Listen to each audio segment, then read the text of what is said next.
what shall we talk about?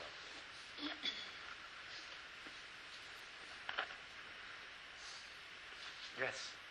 I have a question. Yes.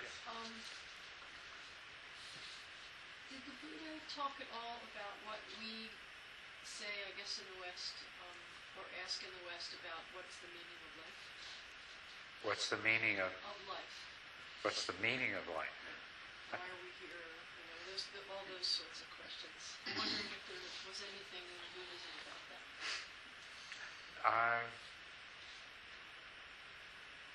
Not in. Well, it depends on how you phrase or how you think of it. It was very clear that, in his teaching, that. Can you repeat the question? Repeat the question. Okay. Yes. Thank you. Yeah. So the question was, did the Buddha say anything about the meaning of life? And he was very clear that a human existence is an extremely valuable opportunity, that an opportunity that didn't really exist for beings in other realms, and therefore that a human life should be used in the best possible way for achieving awakening. So he never put it in these kinds of words, but I suppose that you could say that he taught the meaning of life was or the purpose of life, meaning, purpose, was to live the spiritual life and to live it to its culmination, so that you could come to the point of saying the holy life has been lived and what needed to be done has been done. So I think in that phrase, what was to be done has been done,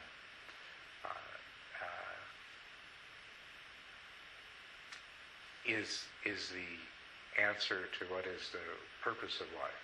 What is to be done, what needed to be done, is to achieve that complete and perfect awakening.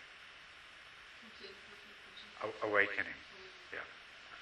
Is our loudspeaker working? Okay, good. All right. So. Want more volume? Maybe point it. Towards the left. Yeah. Great. Yeah. Okay. But the whole thing of meaning of life, well, this is part of the dissatisfactoriness of the human condition, is that part of what we crave is some sense of meaning and purpose. We want life to make some kind of sense. And when we see there's so much suffering and so much struggle in life, and of course the ordinary person, their life is, you grow up and you overcome all of those difficulties, and then life is a struggle with many challenges, and then you have children, and then you tend to focus all of your aspirations on, you want things to go well for your children. You want them to grow up healthy and have the things they need and be a success in the world. But we look at this and we just see, but for what? Just so that they can in turn struggle and meet all kinds of challenges, overcome some, fail others, then get sick, old, and die.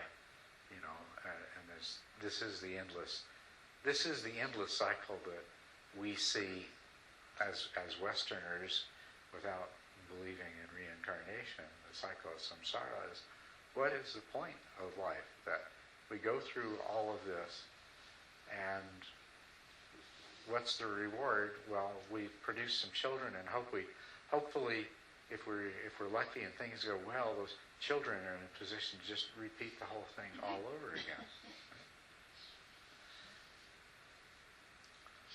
And the more difficulties we confront in life, the imbalances and the injustices, the more we crave some kind of meaning to make sense of it all and to give it, to justify it somehow, to rationalize it, to give it some sense. And so that is a very major part of the suffering that we experience that we'd like to overcome. And of course, just as the ordinary person tries to overcome suffering and find happiness through manipulating the world, we tend to look for meaning somehow in something outside of us somewhere, and this is what's behind a lot of spiritual searching, and it's in our intellectually simplest approach to it. The idea of destiny, literature and mythology of all cultures have those stories, and today we have our modern fantasy fairy tales, movies and books and things like that. People are born with a destiny. Well, if you're born with some destiny, then your life has meaning, right? Of course, if you look beyond that a little bit, you find the meaning disappears again. But there's a sort of simplistic fascination in that. We'd love to know that, that our birth was foretold because we were to come and conquer the Dark Lord, and this was the meaning of our life. And so whatever things that we go through, it's all part of living out that destiny, and it satisfies that need. But that's just a myth that we cling to. And a little more sophisticated version of it is that we begin to imagine that this is all part of something, that there's some being so much wiser than us that has a plan, and somehow, even though we can't understand the plan, that being understands the plan. And so the world is full of stories to meet that need. So, we're here. If there is one supreme God and Creator, and we are here to worship that God and to spread the worship of that God to other beings, and then the meaning of our life can be to enter into all kinds of strife and warfare and everything else to conquer and convert the infidels so that they too worship the one true God. The world's full of that today. And then there's still more sophisticated versions of it. What they all have in common, though, is that we're postulating something outside of ourselves on a grander and grander scale to fill the internal, the emptiness, meaninglessness, purposelessness, the injustice of life as we experience it. The Buddha didn't really offer anything of that kind, but he offered something that I think is far more profound by saying that basically all those kinds of seeking are, in a sense, they're naive, they're childish, because they're all part of the same delusion that we are caught in, and it is responsible for all of our suffering. And to let go of those things and to try to awaken to the ultimate reality. And Buddhism, after the time of the Buddha, has devised a lot of more complex sorts of scenarios that we can fit ourselves into that make it seem like there's some larger sense of meaning. There's a bigger story, somebody in charge, and so forth. But the original Buddha didn't really teach anything like that. He said, awaken to the reality, and when you awaken to the reality, that essentially the teaching is that the very suffering that you experience that makes you look for meaning is overcome through wisdom and understanding. But then what we see happens, we see in the example of the Buddha, he achieved enlightenment, and the rest of his life had meaning and purpose. And when somebody awakens, their life does have meaning and purpose. It arises out of compassion. It arises out of that wisdom that realizes that your suffering is my suffering, and your happiness is my happiness, and that we are all the same ultimately. And so sometimes say after somebody becomes enlightened, why do they bother getting out of bed anymore? And the reason is that their life does have meaning and purpose, but that meaning and purpose is based in compassion, love and compassion. And so the purpose is then to try to bring as many other people as possible to awakening. So on the individual level of the psychophysical entity that has become awakened, the five aggregates that remain in the world of a Buddha,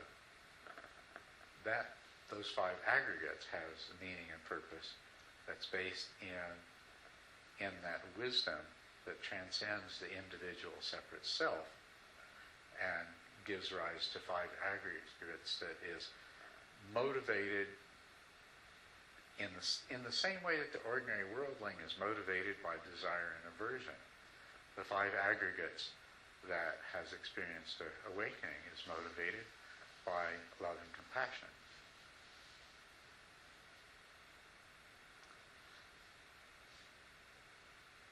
Does a Buddha have volitional formations, do you believe?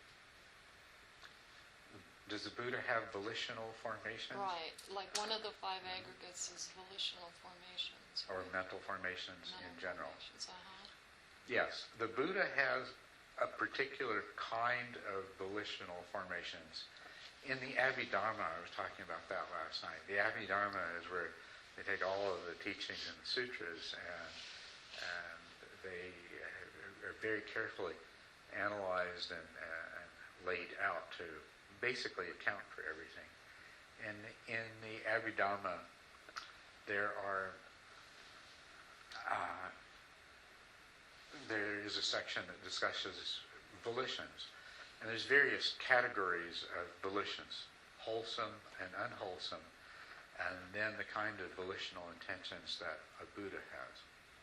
And of course, unwholesome volitions of an ordinary person are those that are rooted in desire and aversion and ignorance.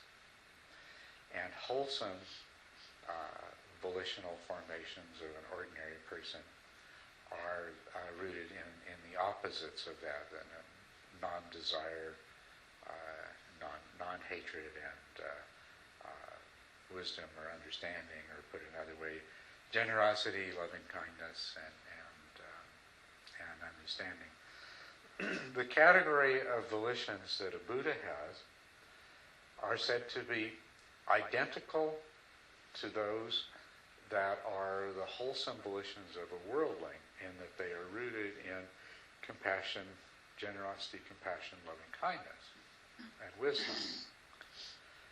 But they are different in that even even the wholesome volitions of an ordinary worldling still have a karmic impact. They create these karmic propensities which continue and perpetuate themselves, whereas all of the volitional intentions of a Buddha, although they come from the same wholesome roots, but they do not carry this karmic propensity, or they don't create this karmic propensity. So that's the difference. So, yeah. When we do wholesome things, when we act out good karma,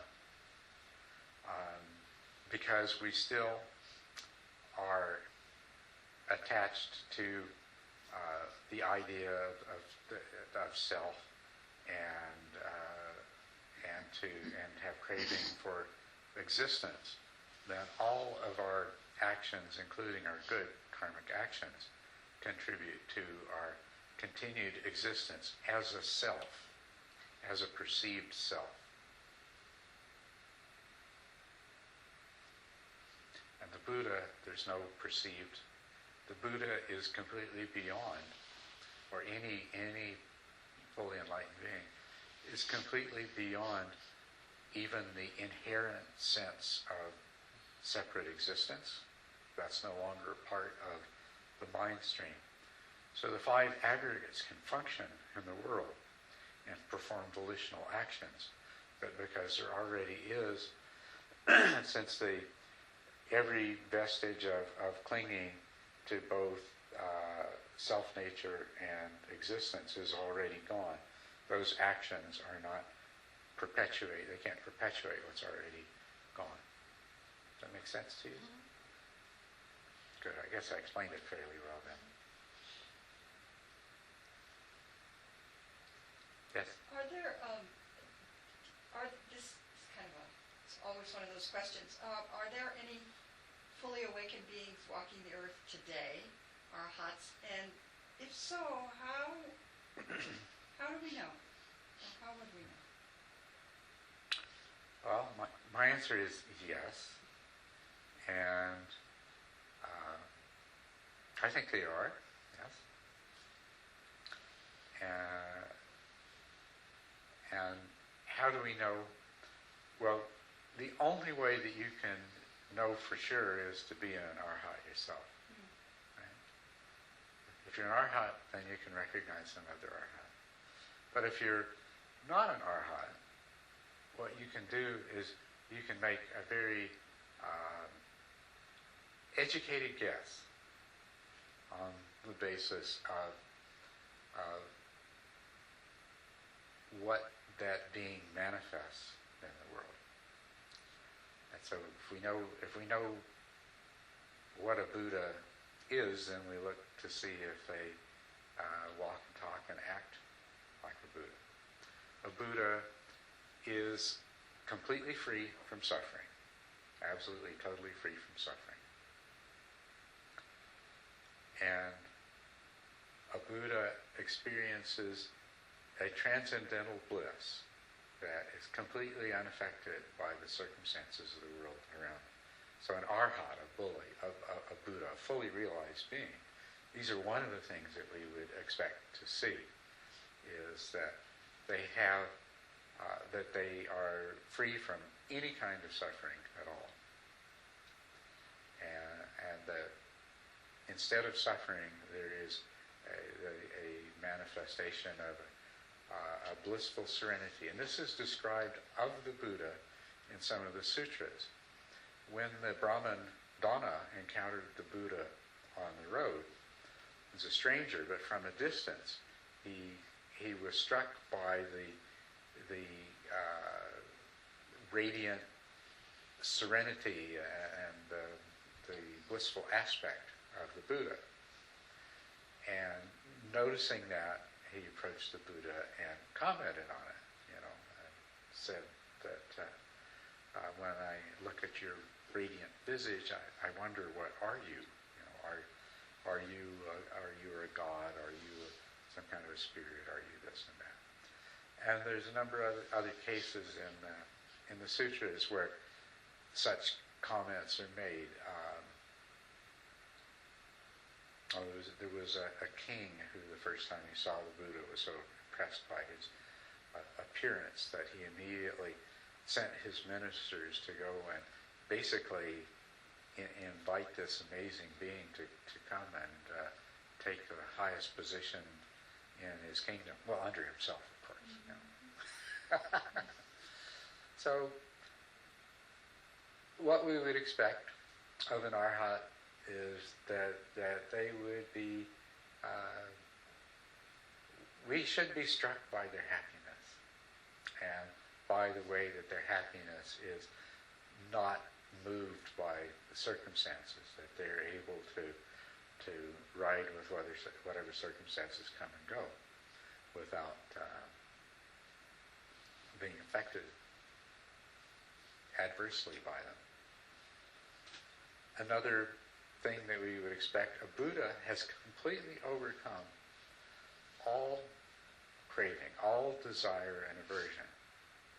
And so for an arhat, then if we were to see that person, and especially over a long period of time, we would probably be struck by the fact that they never manifest indications of craving in any of its form. This desire and aversion have been completely overcome in them. And then the next thing that we would notice, since what motivates a Buddha is not desire and aversion as it does with a worldling, but is loving kindness and compassion. So we should see in an arhat manifestations of loving kindness and compassion over and over again. And a Buddha has true wisdom. And so we would also expect an arhat or a Buddha to, in order to express that loving kindness, to be able to do so with skillful means. You know, be able to be relatively highly effective in what they do. So it was one person that I know that you know that I believe is an arhat. I have no question. And if you think about it, I in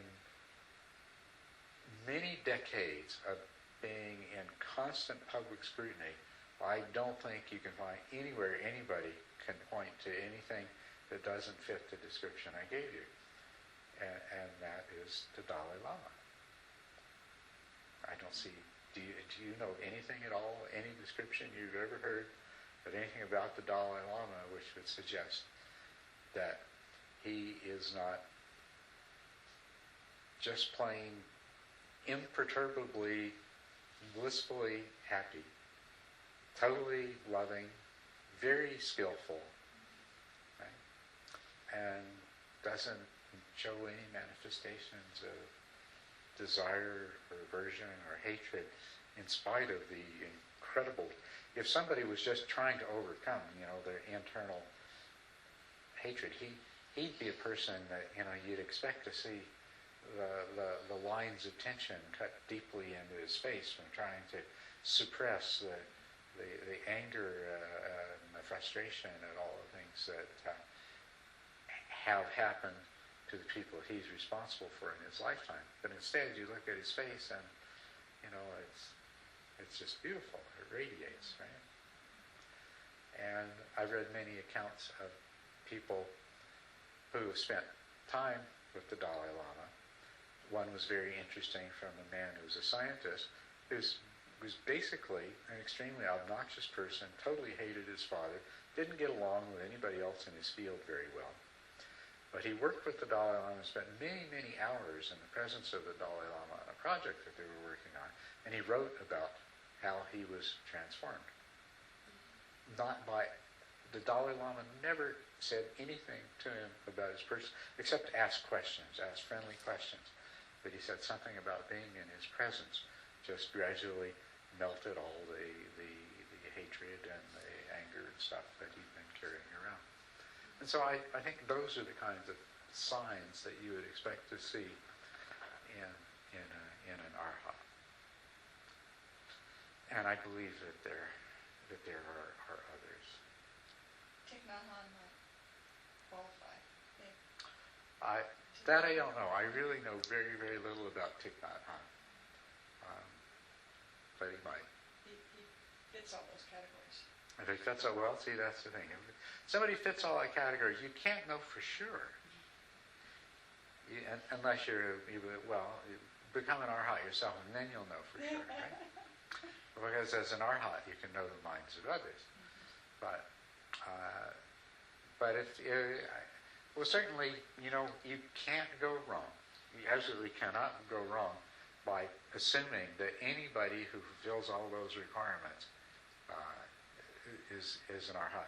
Because even if you're wrong, they still make that way of living and behaving and manifesting in the world is still the kind of ideal that you can and should aspire to for yourself. And I have absolutely no use for supposed arhats who display bizarre wisdom by doing things that seem to be harmful to others or immoral in any way or anything else like that. I go for the image that I described to you. The crazy wisdom thing, I think, is just plain crazy. So you don't think that there's Buddhas that are doing things to, that are, in disguise, sort of. So you don't buy that idea?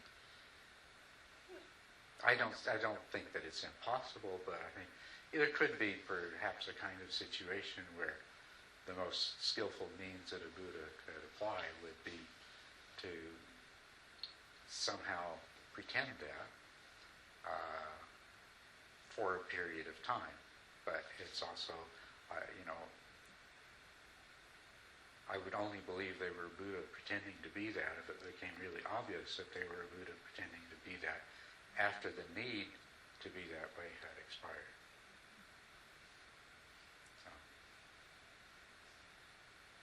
So do you, I'm going back to the aggregates, the aggregate of feeling or emotion. Yes. I'm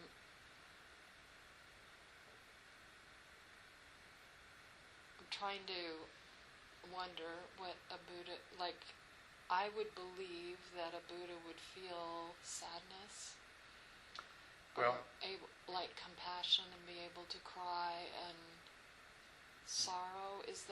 What do you... The scriptures are fairly clear about that.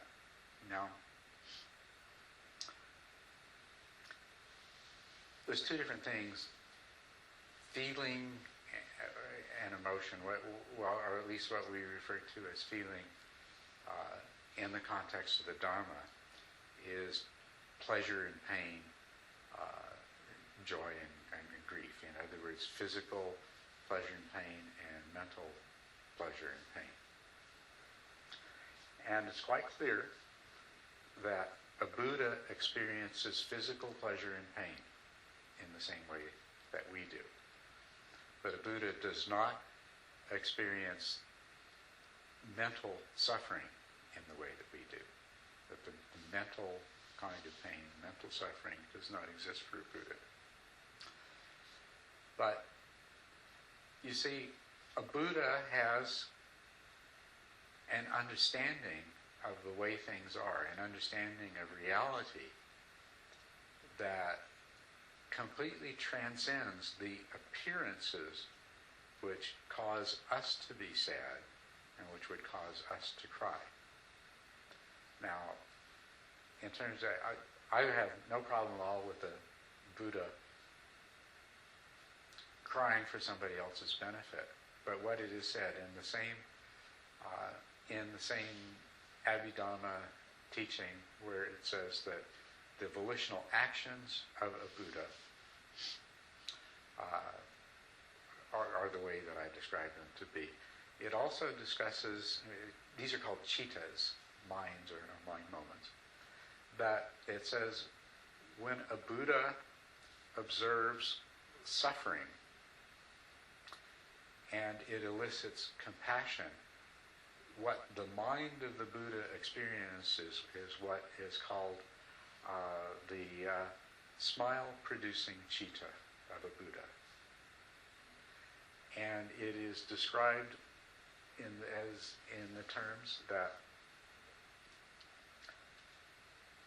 when a mother has a child that is frightened but not harmed, the mother feels great compassion for the upset and unhappiness that the child experiences. But you will see the mother smiling tenderly in the knowledge and the understanding that there is no cause for the upset that the child has. But nevertheless, with a heart filled with compassion for the suffering the child feels. And so this is what the smile-producing citta of a Buddha, that kind of mind that's experienced when a Buddha observes the suffering of beings in the world. There's a knowledge that transcends, the Buddha's knowledge transcends the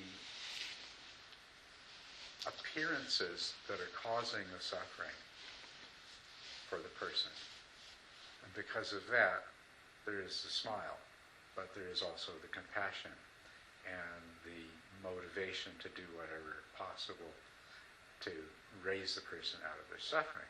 And of course, there's only one way to do that.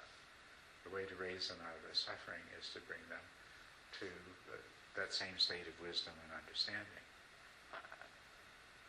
So you don't think they ever shed tears? What's that? You don't think they ever shed tears? I don't see any reason why they wouldn't shed tears, but they're not shedding tears out of sadness.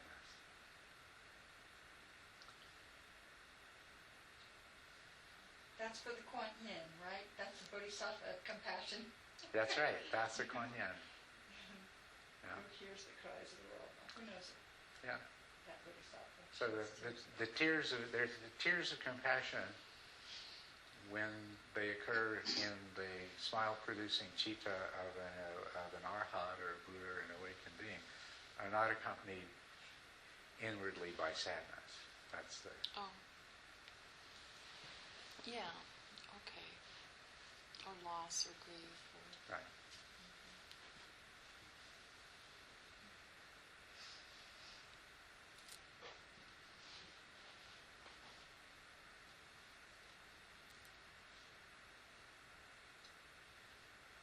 Yes.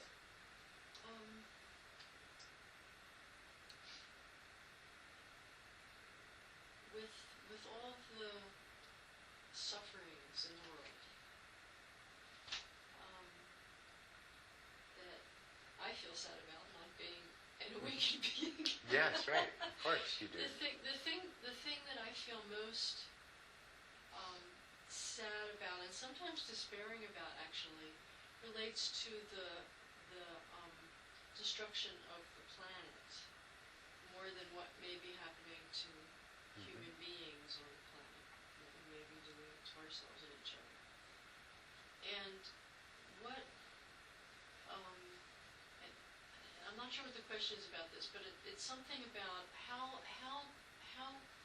would one see that? What's the context for seeing that within, a Buddhist understanding of the universe or life or something?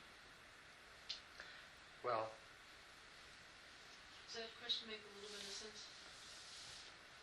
yes, yes, and let me repeat it, and you can tell me if I understood it correctly, and then I'll tell you what I think.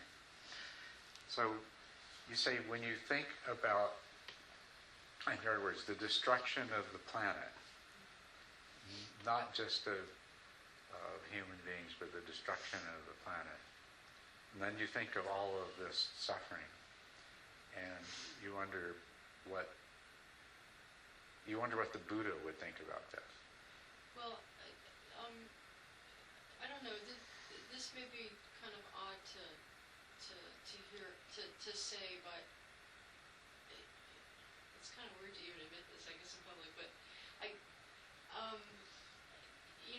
people are dying, people are killing other people. All these things are happening to human beings, and that's sad and terrible and unnecessary, and all the other words that one can put on that. And yet, I have this sense of, but there'll always be more human beings, and there'll be more procreation, and there'll be more human beings, and things will kind of go on, continue to exist, whatever that means. But when I think about sort of the natural system of the earth, including, animals, plants, air, water, the whole natural system of the earth, it sort of feels like, well, if human beings manage to poison or destroy that, then there may not be that continuation of there'll always be an earth. Do you know what I'm saying?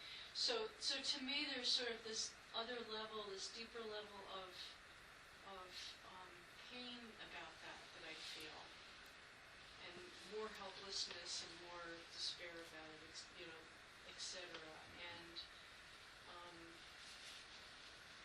I don't know how to. I feel like I need some help in how to think about that or something. I don't know. Okay, so That's sort of what I'm trying to get at. some help in thinking about, and what you're thinking in terms of is the suffering and destruction beyond that of humans themselves. Okay, well, let me just answer you. Let me just point out some things that I think that maybe are not coming necessarily from the place of a Buddhist teacher, but what I see and what I observe, and that is that I don't think there will always be people. And I think that the greatest danger is that there won't be any people. I don't think that human beings are capable of doing anything nearly so cataclysmic to the planet as perhaps the asteroid hit that killed off the dinosaurs, or other things that people who study the history of the planet say have probably happened quite a few times before. Even ice ages, and definitely human beings are destroying a lot of other species. But the planet will go on. The question is whether there will be any human beings when the planet goes on. Okay. So human beings are very much endangered, along with those other species that we're taking along with us, but we're not going to take life. The Earth itself is far too robust an entity to be more than temporarily disturbed by pitiful creatures like us. Why? How can you have that certainty about that?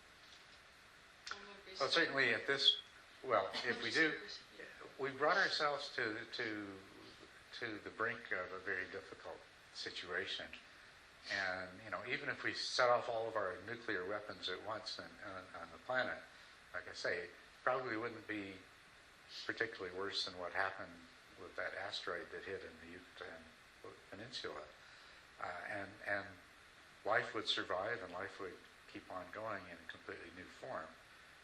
The energy from the sun will keep supplying the planet, the air and the water will continue to circulate, and eventually will purify itself of the residue of humans' activity.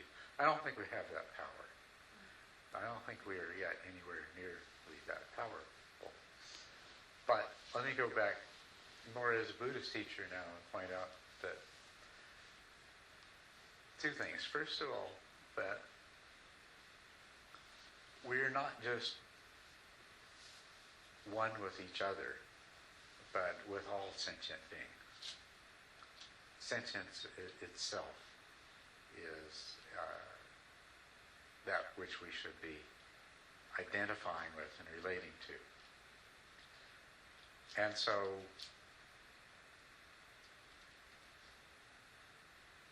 I'll change what you said there and say that I think life will go on, sentience will continue, and it will probably evolve and develop. And I think there's a kind of direction of what's happening in the universe. And the Buddhist teaching is much more, in the Buddhist teaching, it's that whole universes come and go, quite expendable.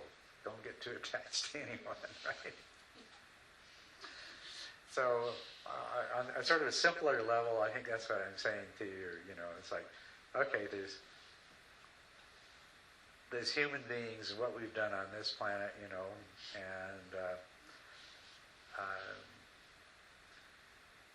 we've come, we might go, but I think sentience will continue, life will continue. But there is still something very, very special about us as human beings. We can become awakened. And if we destroy ourselves, which I think is the big danger, not destroying the planet, but destroying ourselves. If we destroy ourselves, it might be a long, long time before there are sentient beings in this part of the universe who can achieve awakening again. And so I think I think that's the big sad part of it. So,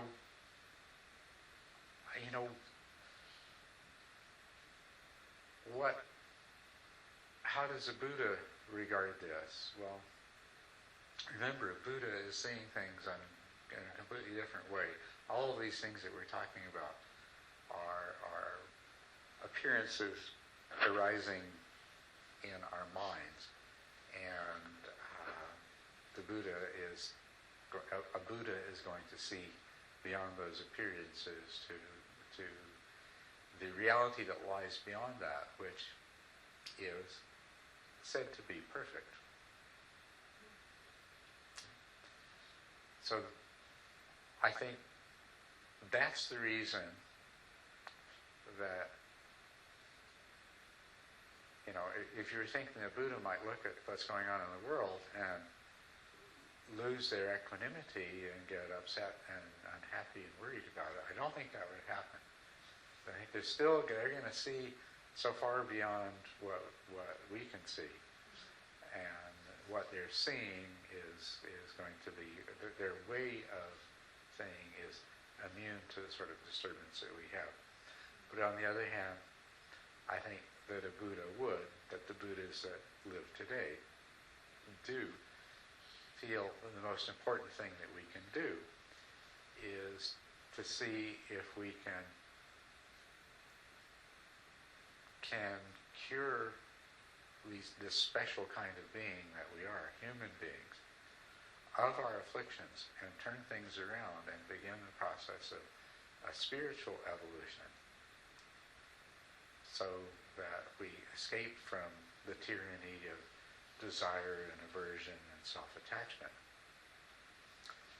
and begin to move towards a genuine Buddha realm of all kinds of beings that are in all the different stages of awakening, and where when new children come into the world, when children are born, that the values that they're taught and the education that they receive moves them in the direction of overcoming desire and aversion and self-attachment, and practicing Dharma and becoming awakened as hopefully their parents and grandparents and aunts and uncles are.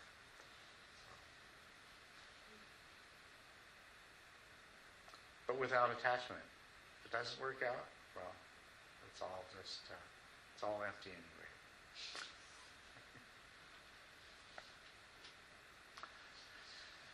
But there is what's called engaged Buddhism. And I think Western Buddhists should be engaged Buddhists, which means that that even before we become awakened ourselves, that we see that as the direction to go, and that we are engaged in doing whatever we can to try to make that change. Right now, I see the best thing that an engaged Buddhist can do is try to cut through all the nonsense and confusion that keeps people from becoming awakened, so that they can become awakened and then cause other people to become awakened. So we have a growing nucleus of people in the world who are no longer at least so driven by desire and aversion. Because there's 4 stages of awakening. And in the first stage, you are already able to function in the world from a place of greater understanding and wisdom, and therefore of less compulsion by craving. And when you reach the second stage, then that's even more so. Craving and desire have been reduced to almost minimal sort of level of power. And when you reach the third stage, you've overcome completely craving for any sort of craving associated with the sense realm. So even before you become an arhat or a Buddha, as soon as you achieve the first stage of awakening, you become an example of a being free from selfless attachment, who is no longer driven compulsively by desire and aversion to the same degree that they were before. And so then when we do this, when there's enough people around like this in any of the stages of awakening, it's going to start having an impact. When it's just a story that's very poorly understood and very few people have the patience to even learn about it enough to find out what it's already about, it doesn't have much impact. And that's kind of where it is right now. But, So the beings that are in those first 3 stages, when they die, as human beings, when they die, their karmic tendencies will go on into another being, so that essentially what they've gained, so to speak, in that lifetime isn't lost to the universe, so to speak. I think... I mean, is that kind yes. of the way that would go? Okay. Absolutely. I think that is the way to I mean, look. it's weird to use those words because everything is, empty or whatever, but you get what I'm asking. I get what you're asking, yes. And that's, I think that is the significance of, that's the way to view that particular teaching, is that anyone on any of those 3 paths, then, that even if they didn't complete the process of awakening, what it means is that some being or beings in the future are going to inherit that accumulated good karma, which is going to carry them the rest of the way. So that's really good news. And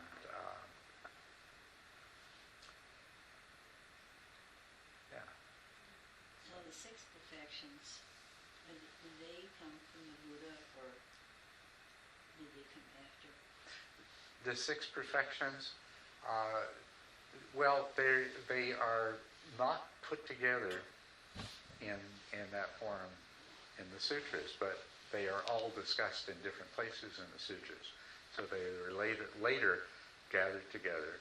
First as 10 perfections, and then in the Mahayana they became 6. So that's yes, the Buddha definitely taught the perfections, but he didn't say, bhikkhus, I tell you, there are 6 perfections, and the first one is. He didn't present the teaching in that way, but he spoke many times, on many occasions, of each of these perfections in different ways. And so it was left for somebody else afterwards to put them into a list and number them. Well, I think if anybody really, really followed those 6 perfections down to the most subtle forms. They're more and more subtle and subtle Yeah. forms of those. They, if they really, really put themselves to that they could achieve a lot along the way of awakening and providing a better place for everybody, for anybody around them or anybody they came into contact with. Well, I agree with you completely, Allegra. The six perfections actually essentially contain the entire practice of the Dharma. I mean, by brief labels, but if you expand on what each one of those mean, if you wanted to write a book on the entire Buddha Dharma, you could do it by basing it on the six perfections, because they cover everything. They cover virtue. They cover meditation and concentration. They cover overcoming desire in the world through generosity, overcoming ill will through patience. So everything's included in there. So somebody to practice now. That is the way to change yourself. What we can look at in terms of the Buddhist Dharma is it's a formula for, first of all, changing yourself, changing your karma. Bit by bit, piece by piece, through practicing, the first few of the perfections, just through awareness during your life. But to really be effective, it has to be coupled with the practice of mindfulness, so that you're using the perfections as a tool to create a new kind of karma for yourself. Merely suppressing the urge to do something unwholesome, or merely bullying yourself to go through the motions of generosity because it is because you believe it to be the right thing to do, or because you've joined a sangha where you're encouraged to do this, has just absolutely minimal effectiveness. But when you use the practice of the perfections as a way of changing your own karma and becoming a different kind of person, that's where it's really powerful. And you can overcome a lot of the unhappiness and suffering in your life through doing that. So, but if you practice the last of the perfections, the meditation and wisdom perfections, which basically means that you achieve awakening, then it's like doing in one quick move what would otherwise take forever to do, gradually, piece by piece. It accelerates the process enormously.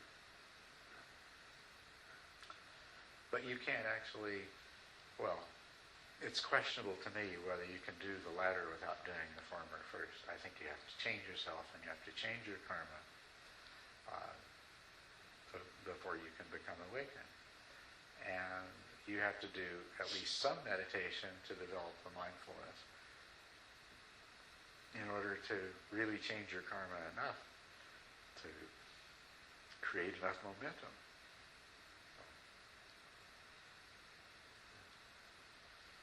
So it's interesting.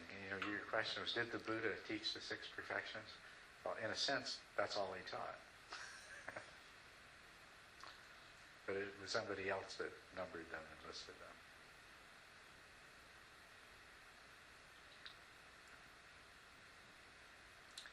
Anyway, this has been a good discussion. Does anybody else have any other questions before we meditate?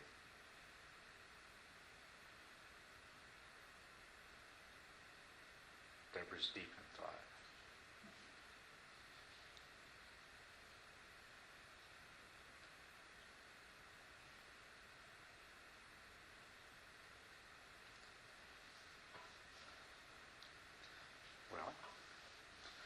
first time in several nights then.